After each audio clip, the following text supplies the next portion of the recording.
বৃহস্পতিবার সকালে উদয়পুর নেতাজি সুভাষ মহাবিদ্যালয় ময়দানে ৭৮তম স্বাধীনতা দিবস উপলক্ষে আয়োজিত মূল অনুষ্ঠানে জাতীয় পতাকা উত্তোলন করে অর্থমন্ত্রী প্রণজিৎ সিংহ রায়।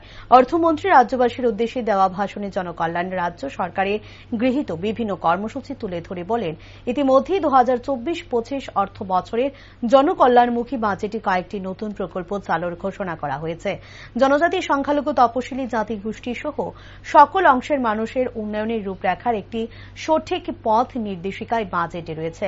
জাতীয় পতাকা উত্তোলন করে অর্থমন্ত্রী সম্মিলিত বাহিনীর কুচকাওয়াজ পরিদর্শন করেন এবং কুচকাওয়াজের সিকিউরিটি ও নন সিকিউরিটি বিভাগে ৯টি প্লেটুন অংশগ্রহণ করেন। অনুষ্ঠানের শেষ পর্বে বিদ্যালয় শিক্ষা দপ্তর এবং যুব বিষয়ক ও ক্রীড়া দপ্তরের পরিচালনায় একটি মনোজ্ঞ সাংস্কৃতিক অনুষ্ঠান পরিবেশিত হয়। এতে বিভিন্ন স্কুলের ছাত্রছাত্রীরা অংশগ্রহণ করেন।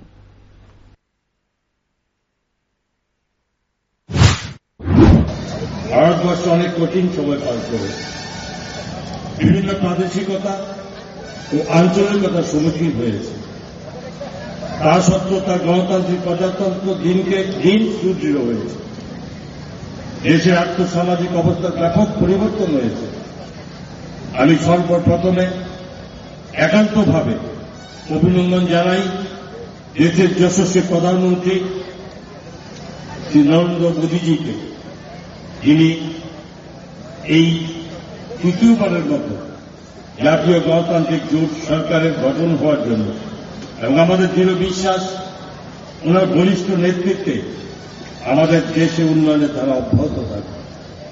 মাননীয় প্রধানমন্ত্রী নরেন্দ্র মোদীজি দেশের বিকাশের পাশাপাশি দেশাত্মবোধক ভাবনায় দেশকে এগিয়ে নিয়ে যাওয়ার লক্ষ্য কাজ করছেন। তিনি ২০২০ সালে আজাদী কা অমৃত মহোৎসবের প্রাক্কালে হর ঘর তিরঙ্গা এই প্রচার অভিযান শুরু করেছিলেন।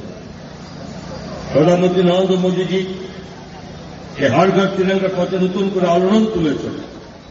আজাদী কা অমৃত মহোৎসবের অংশ হিসাবে শুরু হওয়া এই উদ্যোগ থেকে নাগরিকদের তাদের বাড়ি, অফিস এবং প্রতিষ্ঠানে জাতীয় পতাকা উত্তোলন করতে উৎসাহিত করে দেশপ্রেম